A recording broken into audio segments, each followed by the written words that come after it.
As if wowing us at Paris Fashion Week wasn't enough, Meghan also debuted a new product from As Ever. We have so much to get into. I cannot believe it's taken me this long to talk about it, but we had a lot to discuss when it came to her fashion. So we have so much to get caught up on today. So let's get started.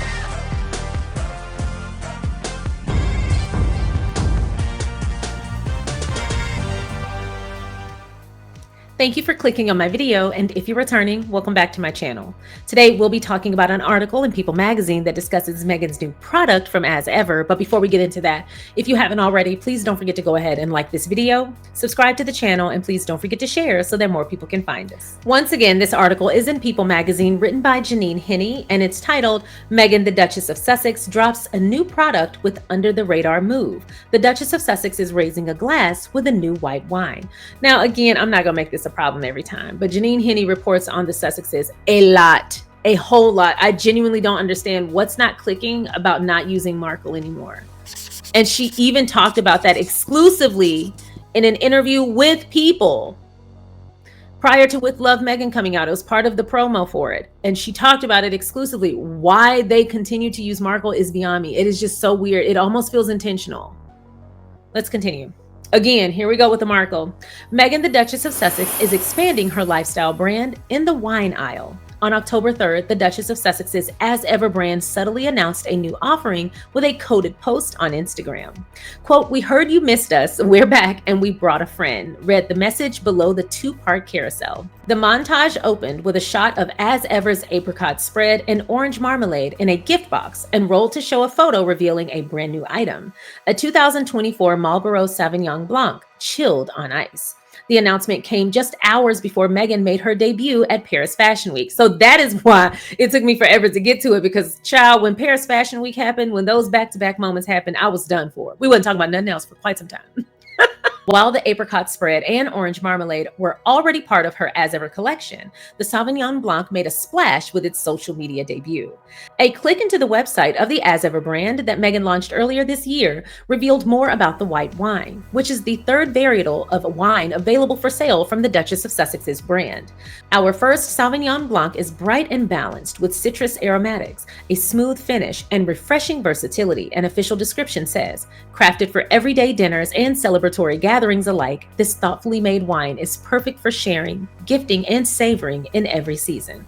So I definitely have to try this. I actually prefer white wine, and this sounds more like what I prefer. And y'all know I talked about enjoying the 2024 Napa Valley Rosé a lot.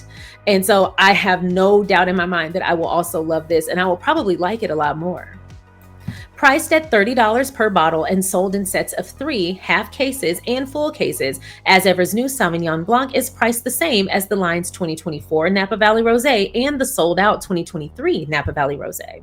Meghan launched As Ever's first alcoholic offering with the 2023 Napa Valley Rosé on July 1st, a day meaningful as both the birthday of her late mother-in-law, Princess Diana, and the anniversary of when she and her husband, Prince Harry, first started talking in 2016.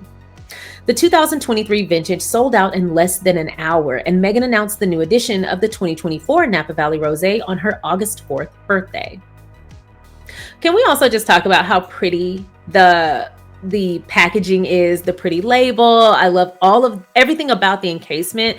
I just think it's so pretty and so intentional. And I wonder if at any point she's going to release wine glasses. I know that home goods were part of the things that she patented. So I'm really curious if we're going to get wine glasses. If so, I want some. While the Sauvignon Blanc's drop was a surprise, a previous statement from As Ever said the brand would expand into more wines. It was announced over the summer that a Méthode Champenois Napa Valley sparkling wine was in the works for the near future, with additional varietals to follow. Exclusively speaking to People about her big year in business, the Duchess of Sussex said that she doesn't consider herself an influencer.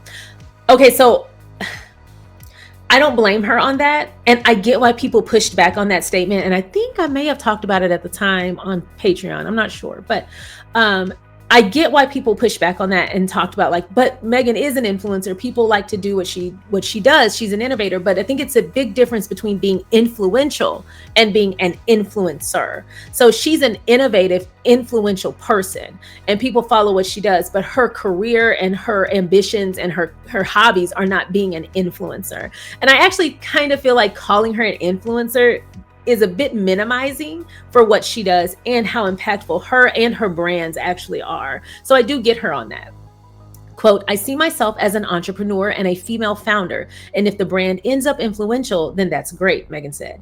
The Duchess of Sussex's newest wine joins As Ever's collection of shelf-stable food products, including fruit preserves, flour sprinkles, and baking mixes, connecting to her passions for cooking and entertaining, as seen on the Netflix series With Love, Meghan.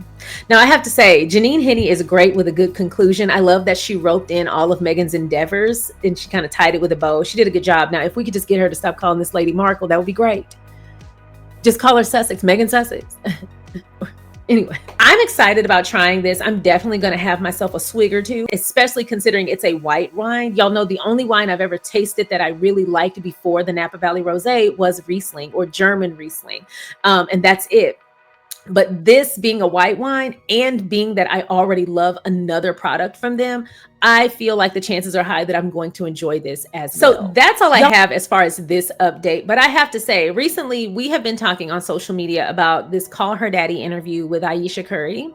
And it prompted me to actually watch. I've never watched or listened to Call Her Daddy, and I've never really watched an Aisha Curry interview.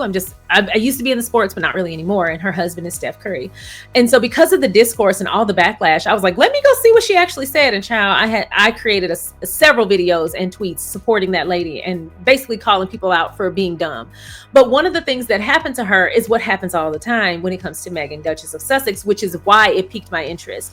The moment I saw the backlash and I saw that it was a Black woman receiving the backlash, I said, smells familiar. Let's go see. And because I am adept at now sussing out invalid information about one party or another and exposing the truth, I said, let's do this with Aisha Curry. And I did. Now, one thing I will say is I was so disappointed that all of the backlash was completely unfounded. The things that they were saying that lady said, she didn't say, imply, innuendo, nothing. They created a narrative out of spliced clips and clickbait. Y'all know. If you're here, then you fully know. But something that it did prompt me to do was finish the interview and watch it in full, which I did. And I really enjoyed it. But at the end, she talked about her many entrepreneurial endeavors and pursuits. Now, you know, her husband plays for the Golden State Warriors, meaning she lives in California and she's a female founder. See where I'm going with this? And so as I was listening to her, she has a lot of pursuits. She has a brand called Sweet July, and she and her husband have philanthropic endeavors, and she has a whole culinary book, and she had a show for a while and a blog. Like, she's done a lot of things with her career. She's very ambitious. But she is a female founder for several brands and products. And I was so curious. And I know that Meghan has not told us whether or not she is bringing back Confessions of a Female Founder. But as I was watching that interview, I was like, ooh, wouldn't it be cool if Aisha Curry was a guest on Confessions of a Female Founder if it comes back for a season 2? That would be so cool because she has a lot to talk about. And when I tell you she was a very funny interview, I was laughing the whole time. She is witty as hell. And so I would love to hear her talk to Meghan, but that's just an idea. If anybody who happens to know Meghan or is on her production team who happens to come across this, just saying, maybe put a bug in her ear, just saying. But those are my thoughts. If you haven't already, please don't forget to go ahead and like, subscribe, and share. And I do have to say one more time, thank y'all so much for sharing the channel and helping me get my numbers back up and like getting me back exposed to people. I've gotten so many comments saying like, I haven't been seeing your content come down my Explore page. I haven't been seeing your stuff. Where have you been? And then another person was like, I thought you had paused for a second. I realized that none of your content was being pushed to me anymore. Wonder why that is. And I do too. But I'm not going to spend time trying to figure it out. I'm just going to enjoy the fact that y'all really gave me a helping hand by sharing my content. So thank y'all so much. That's all I have. Thanks so much for watching, and I will see y'all next time.